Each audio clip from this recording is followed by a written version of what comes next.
It is March, which means that it is Women's History Month, and just about everything that you're going to hear, musical and reading and otherwise, is from women today, including this opening call to worship by my colleague Barbara Cheatham. She called it On a Winter Morning. It is a good morning to be together. When winter's darkness spreads across the land and cold seeps through our warmest coats, we hurry here, drawn by the warmth of faces familiar and new, to the welcoming walls of this house. Here in this hour, we open ourselves to new understanding, reassurance, and hope, for this is a place where truth, love, and challenge meet. Welcome. It is a good morning to be together. Let us light our chalice. Judy is going to come up and light it, and I hope that you all will join in our words. We kindle this flame to remind ourselves of the light of truth, the warmth of community, and the fire of commitment.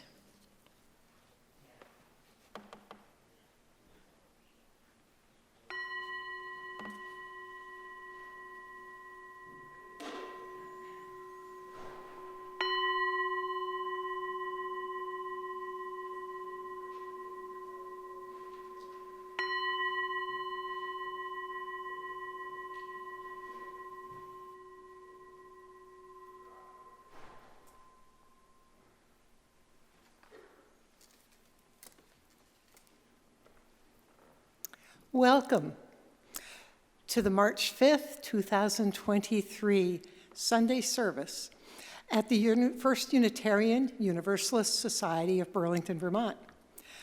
We acknowledge that our meeting house and grounds near the edge of Lake Champlain, B. Taubach, or the waters in between, are located on the ancestral and unceded homelands of the Western Abenaki people, who continue to live here with us in community. We honor and respect the Abenaki as the traditional stewards of this land and strive to protect and respect this land while continuing to honor the legacy of Vermont's Indigenous peoples. I'm Judy Brooke, a member of the Worship Associates team. Joining me today are the Reverend Patricia Hart, Developmental Senior Minister, James Stewart, Director of Music, Woody Fulton and his tech team up in the balcony, plus a meeting house full of friends, old and new, and those of you joining us by live streaming from your homes. It's so good to be together. If you are new to the UU and are feeling brave, would you be willing to raise your hand so we could extend to you a special welcome? There's one over there. Welcome. We'd like to get to know you better, so please fill out the card in the pew rack and place it in the collection basket, or hand it to one of our welcome ambassadors. Someone will be in touch. Today's welcome ambassadors are Jan Abbott and Betsy Thayer. Would you please raise your hands? Okay. Jan and Betsy would love to meet you after the service. We have a welcome table during coffee hour. Come, let us meet you. And now, take a moment to greet one another in this time of COVID that might be by a wave or a heart tap.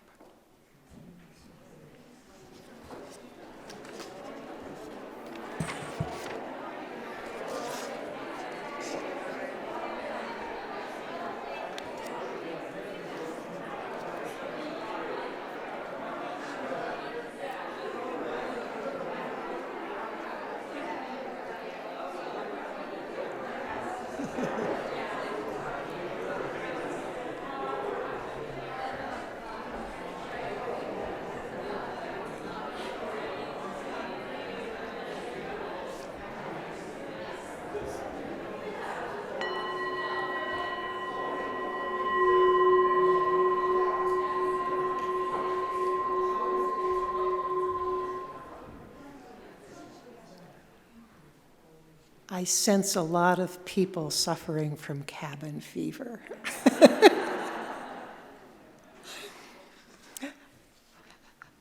We are a liberal religious community, guided by 8 principles, including the inherent worth and dignity of every person, and justice, equality, and compassion in human relations.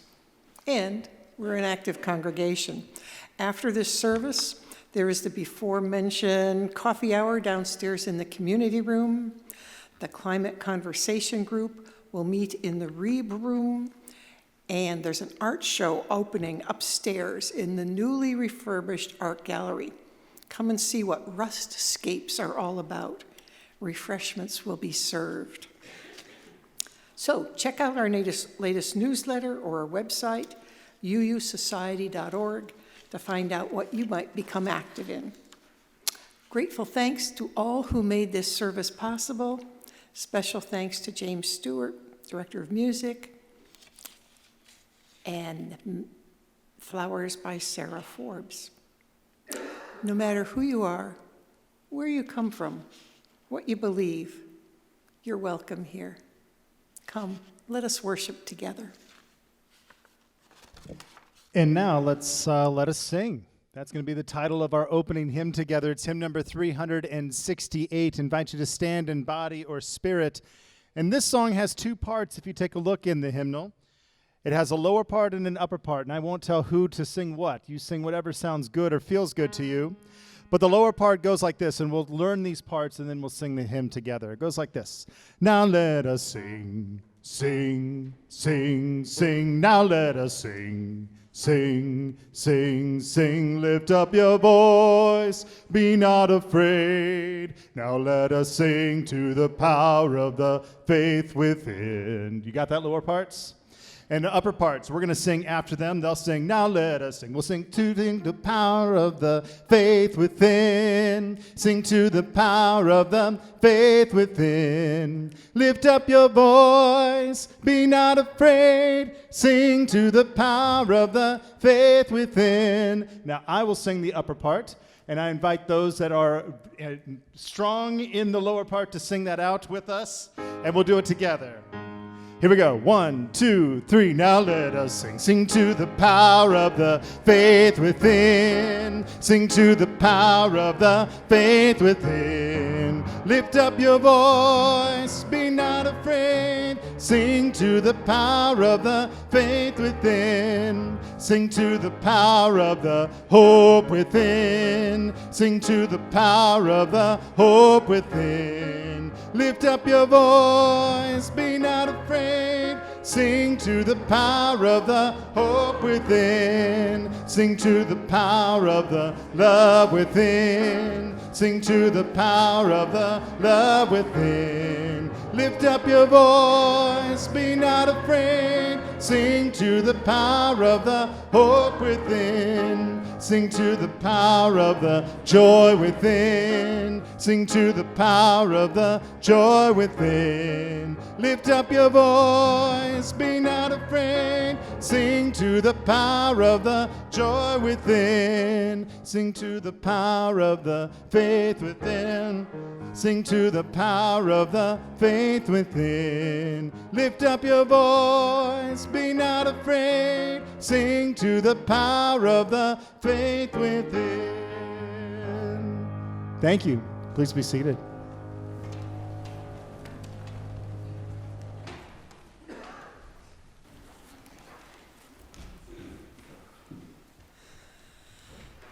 Let us take this opportunity to deepen the silence in this time of meditation.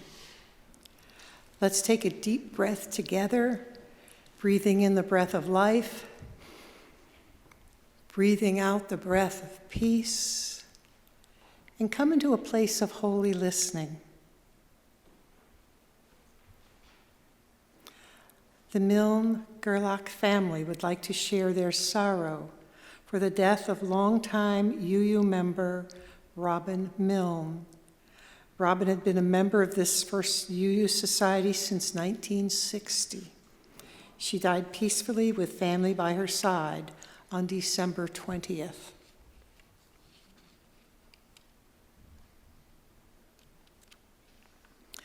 Joy for Mary Silverman's birthday. Joy for fresh snow that cleans up our landscape. As we enter a brief period of silence, let us hold that which has been spoken and that which remains unspoken tenderly in our hearts.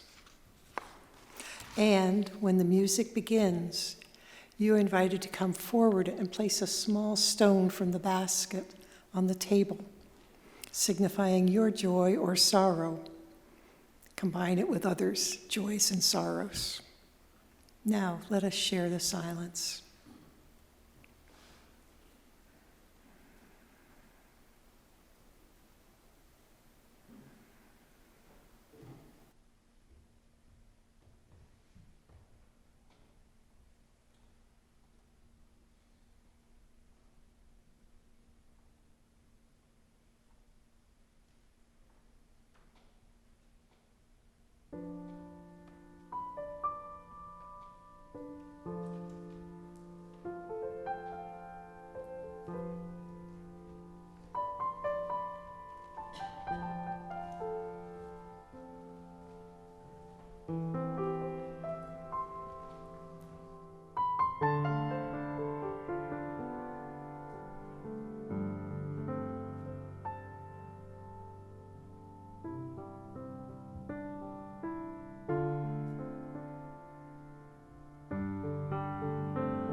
Every week, in the middle of our worship service, we take up an offering to remember that it is the people of this congregation who make it possible. It's true now. It's always been true. Always will be true. And every week we share that offering between the operating budget of the congregation and some group, some cause, something in the community that is the thing that's needed to have us live up to our own values.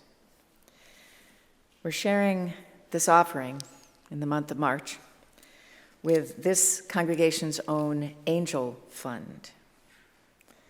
We created the Angel Fund during the first year of the pandemic, when we realized that we didn't know, none of us knew, what would happen to people's incomes during that time. Would everybody be able to give as much money as to support the congregation as they had planned to, as they had pledged to? Probably not. So the Angel Fund was an experiment, and it worked better than we had hoped. It turns out that people want to help each other, and even help each other with money, which is hard to talk about. So giving some money without knowing exactly who it's helping feels best. Making a gift to the Angel Fund today or any day is pretty simple. You give a little more, $5, $50, $100 if you can afford it. That goes into a fund that sits on a budget line, which is right next to the budget line for pledged donations. And at the end of the year, we add it all together, which helps the society to avoid having a shortfall. And it helps us to not have to send as many reminders out about pledges to people who can't give as much as they had hoped. A few weeks ago, I told you about my first pledge to a Unitarian Universalist congregation way back in the 1980s. Pretty sure it was a $400 pledge. And I think I pledged that much for several years in a row, and I know that there are times when we couldn't pay all of it, or at least not on time. If I had known, if there had been a fund in that congregation to help with times like that, and that I wouldn't even actually need to ask for that help, it would have helped me. It would have helped my family. It would have helped the whole congregation.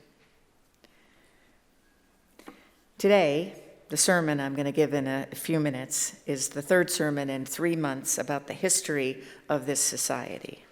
I am learning a lot from doing these sermons, and I appreciate the fact that some of you like them too. There are a couple of persistent themes that keep coming up in the story of this society since 1810 or so. Those couple of persistent themes are money, there was rarely enough of it, and music, which people in this society loved and always wanted more of, and always wanted better. I'm talking about the women of this society today, and women were rarely the ones making the big decisions about money, the ones who paid the rental on the pews. You know, that's how it worked, right? Sometimes there was an auction. Strange idea. So you would get to bid on Melissa and John's pew and they wouldn't be able to sit there and I don't know how it worked. It doesn't make any sense to me. Or you would pay for it. The women in the congregation I'm thinking were not the ones making those decisions. But the women were really good at raising money, especially for music. To fix the organ, to buy a new organ, to pay the choir director. Sometimes the choir director was only paid because the women paid the choir director. Sometimes to put on, that's not true now, to put on concerts. And the concerts that the women organized were often to raise money for something else that the meeting house needed, or the community needed, or that was needed by people far away who were doing something really important. So the stories make me wonder whether putting music and money together in this society seems to have just the right effect. because people are generous and happy at the same time. Happy because they know their money, pulled together with everybody else's money, makes the world just a little better for the people of this congregation and lots more people too. So this is also an announcement that that's going to happen on Saturday. This Saturday will be a chance to have to be happy. We're doing a thing right here on Saturday afternoon at 3 o'clock called Spring Sing. James is going to play. Tom is going to play. Lots of other wonderful people in this congregation are going to make wonderful music, and I hope that you'll come, and I hope, of course, that you'll be inspired to give a little extra money to make the story of this society a bit stronger on Saturday. But mostly, I hope you'll be there and that we can all be happy together. Before we invite people up to, if you choose to put your gift today into the offering basket, let us say together the words of our offering dedication. With gratitude, we dedicate these gifts in the service of our mission to inspire spiritual growth, care for each other and our community, seek truth, and act for justice. This morning's offering will now be gratefully received. You can also give online, and you can also mail something in, and you can also just sit and listen to the music. It's all good.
Thank you, James.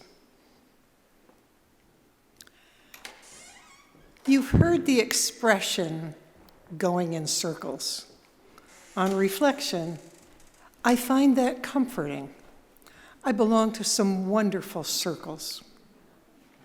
In my arts circle, we support and challenge each other as artists as we try new ideas and techniques and grow in friendship.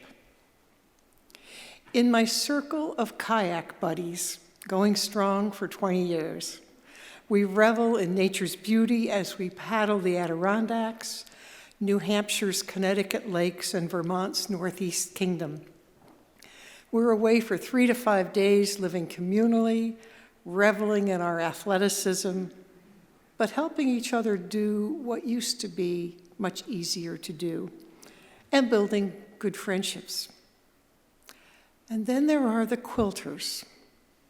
Before COVID, we used to meet in each other's homes every 2 to 4 weeks to quilt and do handcrafts and have lunch.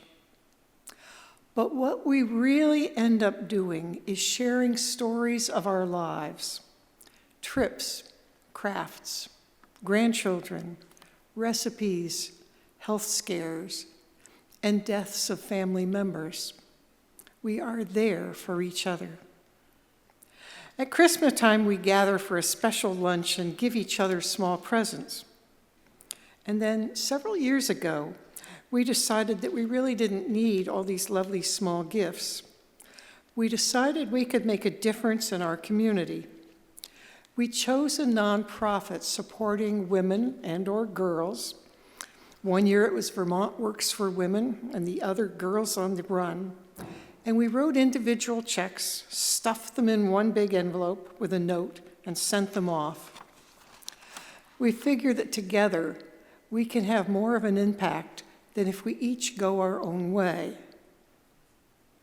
Together we can have more of an impact than if we each go our own way, just like here at the UU. All of these are circles of love. So am I going in circles? Yes, and I'm so blessed to do so. Our next hymn is number 212. We are dancing Sarah's Circle. And I'd like to invite anybody who identifies as a woman to stand and sing out.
I want to talk to you today about women and power. Women and power in particular in religious communities. Women have always had influence in such settings, though until really remarkably fairly recently, we did so within constraints, with less visibility, working behind the scenes, limited by role and title and membership. It's pretty striking when you look at the list of the people who signed the first list of members of the society. The women's names were not on it.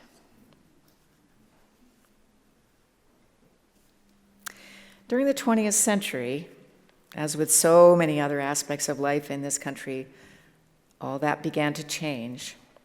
I was the first female-identified president elected in my home church in Maine in 1991. I was pretty proud of that honor at the time, and I'm still convinced that it was the hardest job. Is Hope here? Okay, Hope, if you're watching. Being president of that congregation for 3 years is undoubtedly the hardest job I have ever had. I was proud, and I was also kind of somewhat critical of all those who had managed that church for the 160 years before that.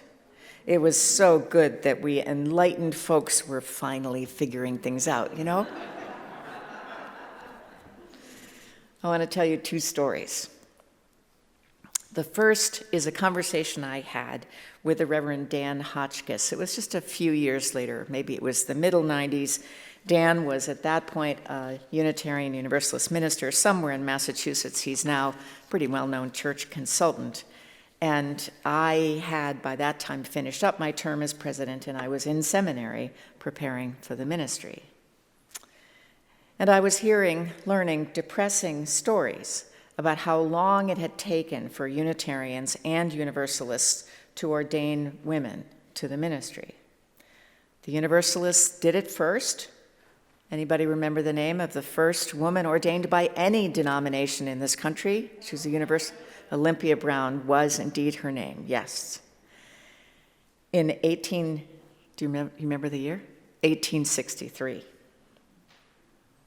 In the middle of the war. And in the face of deep, widespread opposition within her tradition. Unitarians ordained a woman named Celia Burley in 1871. Some years later, she served one congregation for 2 years at the very end of her life. And you know, if you look at the list, it was really slow going after that, really pretty much until the 19th Amendment was passed in this country in 1922. There were people who opposed the whole idea of having women as ministers, including people in this society right here in Burlington. And their reasons kind of fell into one of 2 or maybe both categories. One is that women were too pure and too fragile, too delicate for anything that would be that public. Others felt that women had plenty of power already, and that it worked just fine to have women working hard behind the scenes. So I was ranting to Dan Hotchkiss, and he listened to me for a while, and then he told me something that I have never forgotten. He said, in the 19th century, in our congregations, our Unitarian congregations or liberal congregations of whatever flavor, women were already so numerous and so influential in churches that many men and many women too worried that if some roles were not reserved for men, no men would show up at all. That had never occurred to me. But so many things had never occurred to me. I did not understand when I was elected the first female board president that Unitarian Universalist Church had ever had. I didn't know that in many ways women had been running that congregation since it was founded in 1832. It wasn't just the presidency. Before World War II and the baby boom that followed it, only men had served as the superintendent of the Sunday school, essentially the director of faith development now. Only men were treasurers. I'm not sure that rule was ever written down, but it sure as heck was true. And my former husband, my husband at the time, was the treasurer. He felt his job was much harder than mine. There were no female ministers. There were no ministers of color either in that congregation, not to mention no openly lesbian, gay, transgender, or bisexual clergy. And I wonder if a woman had been offered some formal, visible role in those long ago decades, something that comes with a title, it's not too hard for me to imagine that they might actually have declined and gotten points for their humility and for clearly putting their domestic responsibilities first. Does that make any sense to you? Perhaps with less visible power and in groups segregated by gender, it might have been easier actually to get things done. Maybe. Still, it seems horribly oppressive, kind of like wearing a corset every day. Ugh.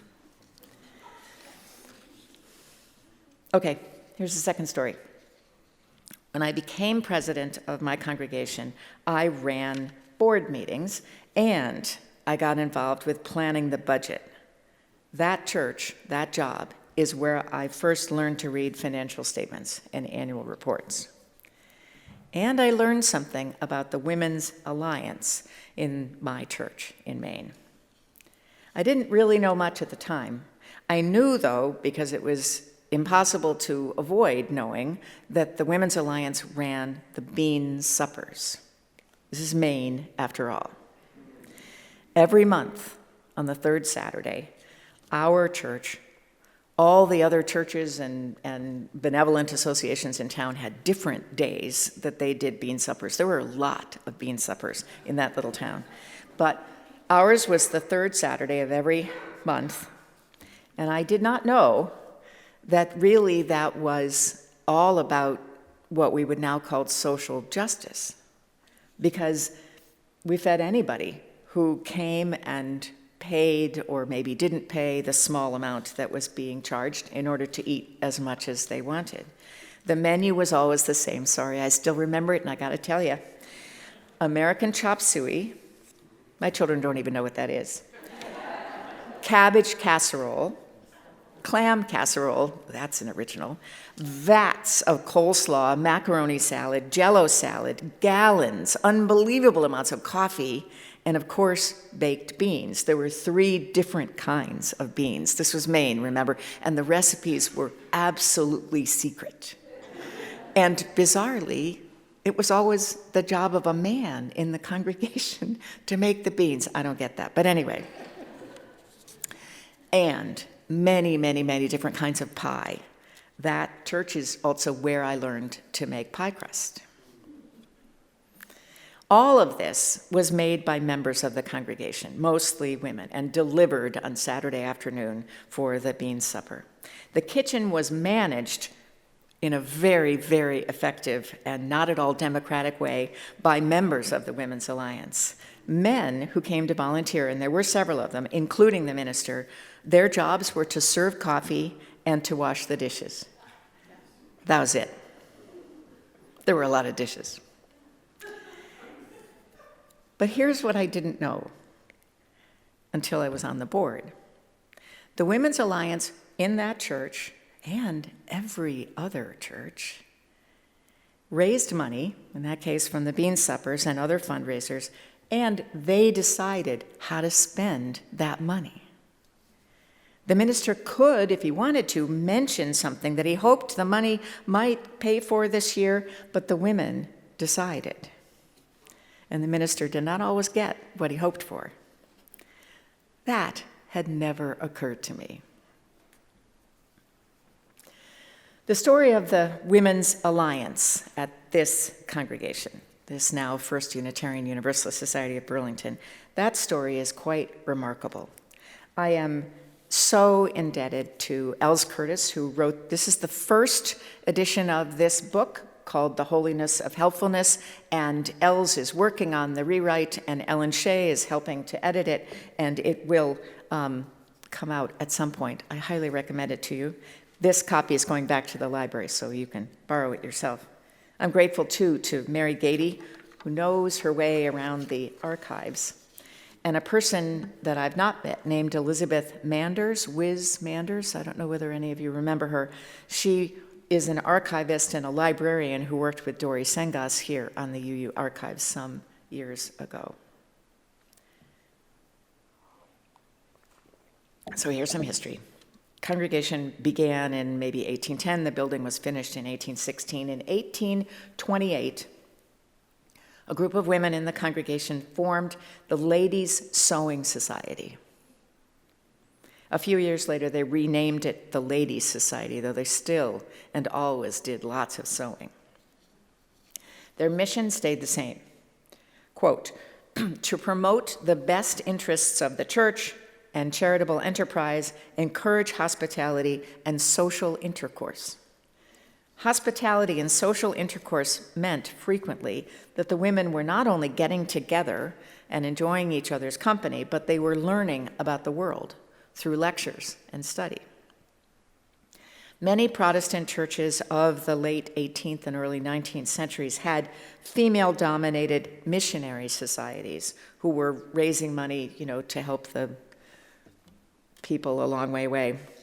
The Ladies' Sewing Society was, in some important ways, different because they focused on and were responsive to economic and social issues around them, right here in Burlington and Vermont, and occasionally in some distant, uncivilized place across the oceans. At that time, throughout New England, middle-class women were, it's important to remember, legally and politically powerless.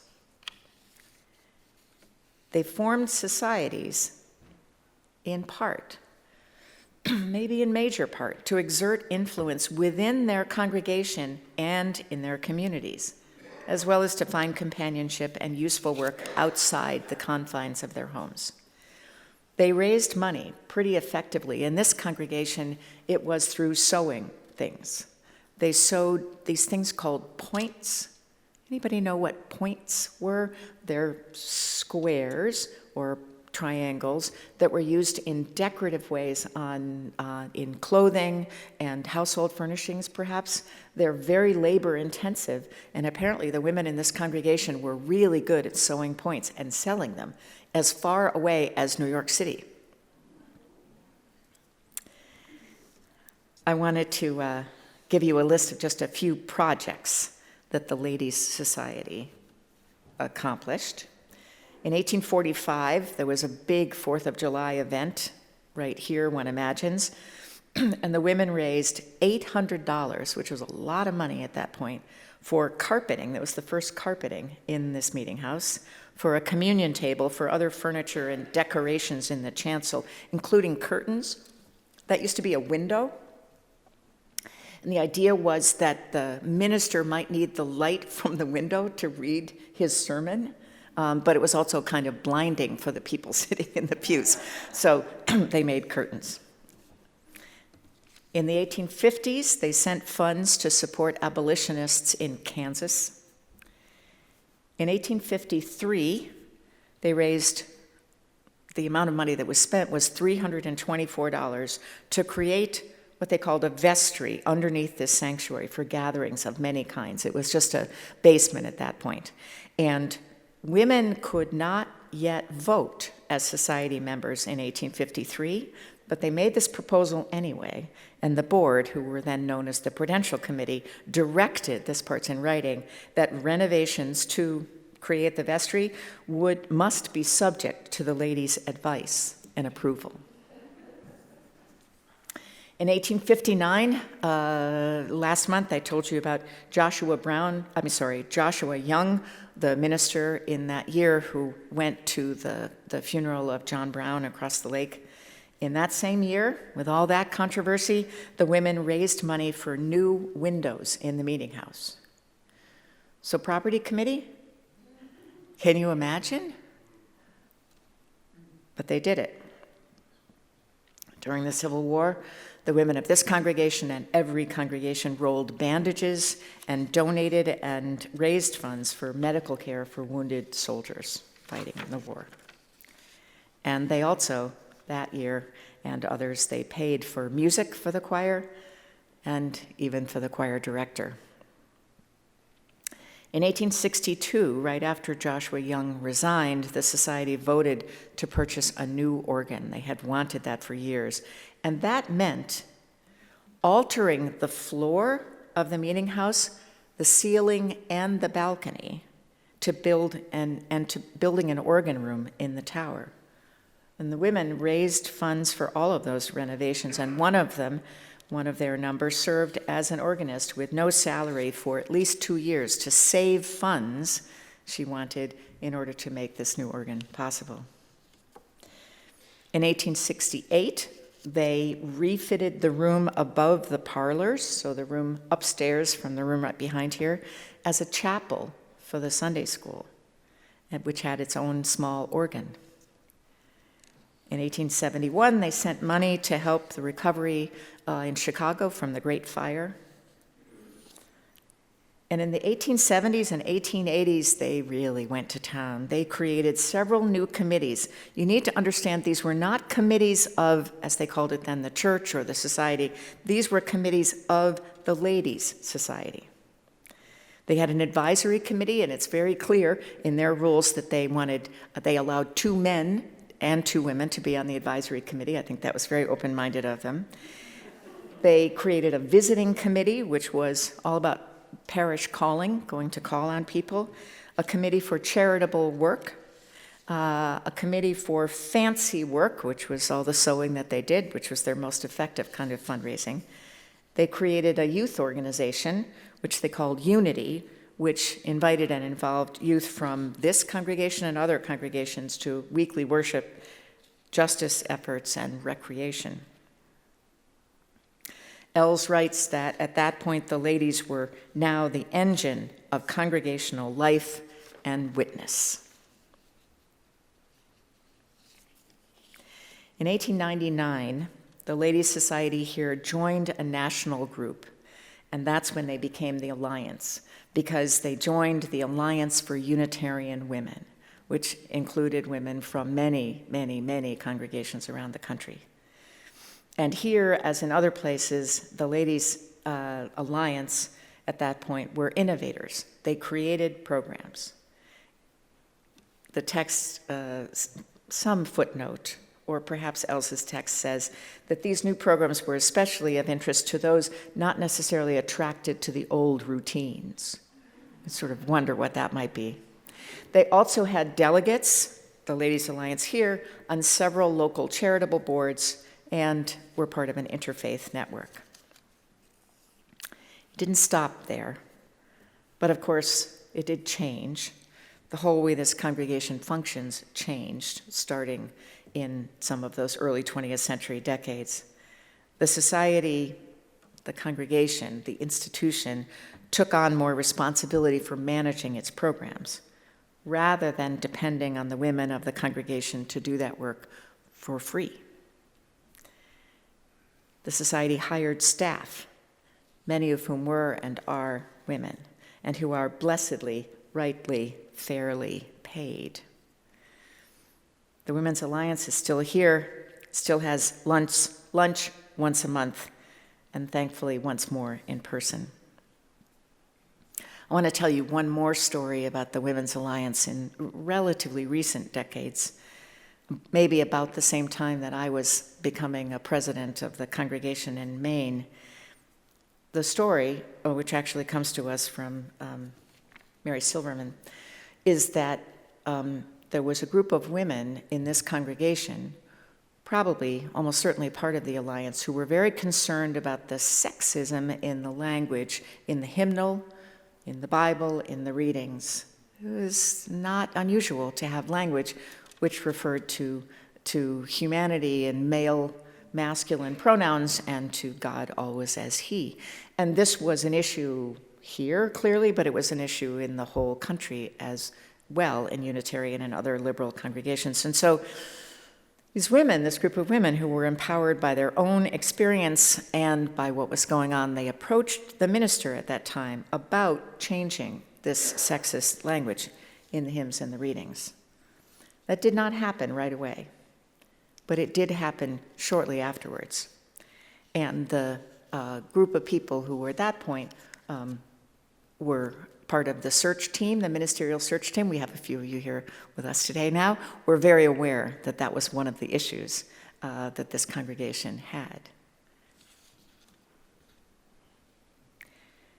I'm not certain what will come next, but thinking about all of this, I am very, very certain about one thing, which is my gratitude to the women who built this congregation and every other congregation in the old days, 200 years ago, and every congregation since. I was not aware of it, but now I am, and I am deeply grateful not only for what those women did and for the men who supported them and all of the same efforts, perhaps as much as they could in those times. I'm grateful, too, for all they taught to each other and to me. My volunteer work in that congregation in Yarmouth, my work as a consultant, later as an intern minister, as a senior minister now, all of that taught me about how congregations function, but it really taught me about how the world works and what my work could be. It challenged me to do more, to try new things that I didn't know that I could do, and it is absolutely certainly why I am here today.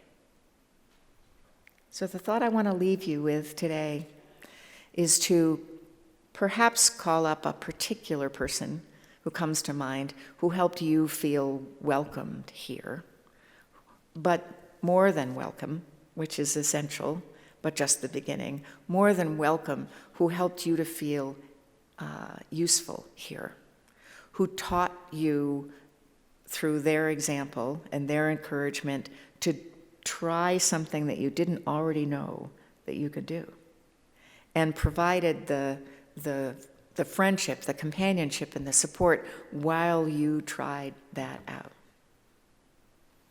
Grateful, perhaps also, I hope, to yourselves, whatever gender, for all of the times that you have encouraged and challenged and invited people into finding out what their work was and who they are through their work in this congregation and beyond, but in some ways starting here. It is a good thing, and I am grateful. Let's sing one more time.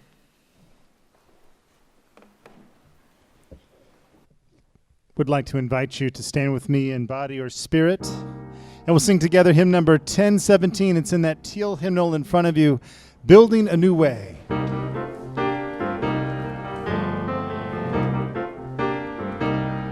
We are building a new way. We are building a new way. We are building a new way, feeling stronger every day. We are building a new way. We are working to be free. We are working to be free. We are working to be free. Hate and greed and jealousy. We are working to be free. We can feed our every need. We can feed our every need. We can feed our every need. On with love, that is the seed. We can feed our every need. Peace and freedom is our cry. Peace and freedom is our cry. Peace and freedom is our cry. Without these, this world will die. Peace and freedom is our cry. We're building a new way. We are building a new way. We are building a new way. We are building a new way, feeling stronger every day. We are building a new way.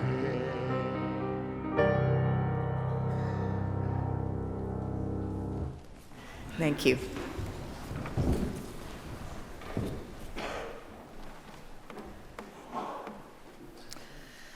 Let's say the chalice extinguishing words together.